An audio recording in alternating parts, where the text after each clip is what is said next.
Corona वबा के पहले नवाबी शहर लखनऊ के अकबरी गेट में ताहद निगाह भीड़ ही नजर आती थी। असर से मगरिब के दरमियान पैदल चलना लोगों का दुश्वार हुआ करता था। मैं इस वक्त मौजूद हूँ पुराने शहर के अकबरी गेट में, जहाँ पर आम तौर पर रमज़ान के दिनों में असर से मगरिब के दरमियान पैर रखने की जगह नहीं मिलती थी, लेकिन आप देख सकते हैं कि बहुत ज़्यादा भीड़ नहीं है। चंद लोग ही निकल रहे हैं जिन्हें खजूर खरीदना होता है या फल खरीदना होता है, वही बस बाहर निकल रहे हैं, वरना सारी दुकानें बाज़ार सब बंद हैं। इस कारोबार में कम से कम हमें 35 साल हो रहे हैं।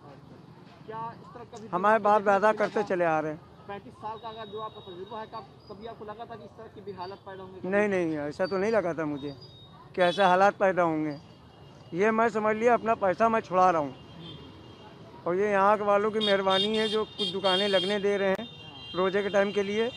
इस वजह से अभी रोज़ा ख़त्म, अजान हुई और सारी दुकानें यहाँ बंद हो जाएंगी और भीड़ लगने नहीं देते हैं यहाँ ज़्यादातर। जहाँ ठेले कब खोलते हैं?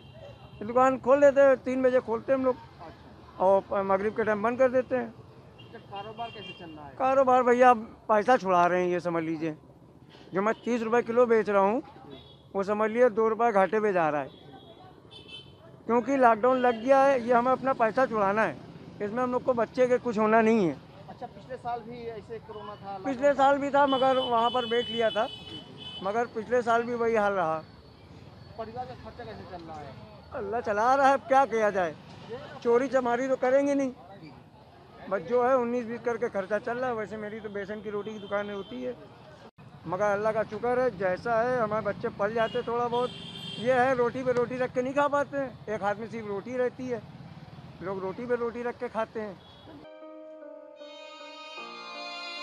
लॉकडाउन नाफिज होने के सबब अकबरी गेट में बाजार दुकानें बंद हैं, सड़कें सुनसान हैं।